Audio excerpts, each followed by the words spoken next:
वर्गातील प्रत्येक उपक्रमांमध्ये सर्व मुलांचा सक्रिय सहभाग म्हणजे वर्ग नियोजन सुरळीत चालू असण्याची पोचपावती असते.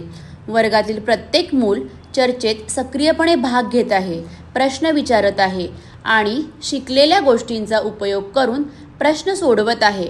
हा विचार शिक्षक म्हणून आपल्या सर्वांना आपले शिकवणे सहज आणि सुरळीत चालले आहे याचे समाधान देऊन जातो. चला तर मग मागच्या व्हिडिओमध्ये सुरू केलेली चर्चा पुढे चालू ठेवूयात आणि अध्ययन निष्पत्तीवर आधारित पाठ नियोजन कसे करता येईल ते ठरवूया. अध्ययन निष्पत्ती म्हणजे शिकण्याच्या लहान आणि विशिष्ट पायऱ्या, ज्यातून विद्यार्थी हळूहळू क्षमता विकसित करतात. क्षमता म्हणजे एक मोठं कौशल्य किंवा योग्यता होय. अध्ययन निष्पत्ती प्रत्यक्षात कशी दिसते?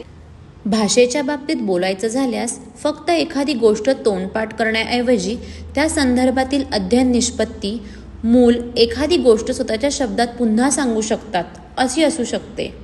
गोष्टीच्या आशयासोबतच तपशील आठवणे, घटनांचा क्रम लावणे आणि माहिती स्वतःच्या शब्दात मांडणे यांसारखी कौशल्य मुलांना शिकता येतात. गणितासाठी फक्त पाढे शिकण्याऐवजी विद्यार्थी खरेदी विक्रीची आकडेमोड करू शकतात अशी अध्ययन निष्पत्ती असू शकते. यामुळे मुलं वस्तूंच्या किमती वाचून संख्या समजून घ्यायला शिकतात, एकूण खरेदीसाठी आलेल्या खर्चाचा अंदाज बांधतात, बेरीज व गुणाकार या गणिती क्रिया करून एकूण खर्च किती झाला हे सांगू शकतात. परिसर अभ्यासासाठी फक्त वेगवेगळ्या प्रकारच्या वनस्पतींची माहिती घेण्याऐवजी विद्यार्थी त्यांच्या परिसरातील वनस्पतींचे उपयोग स्पष्ट करू शकतात अशी अध्ययन निष्पत्ती असू शकते.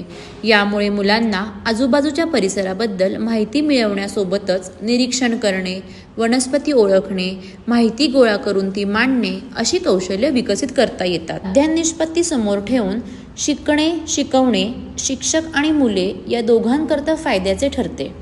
आपण अध्ययन निष्पत्तीकडे लक्ष देता तेव्हा तुम्हाला विद्यार्थ्यांच्या नेमक्या गरजा काय आहेत हे अधिक चांगल्या प्रकारे समजते.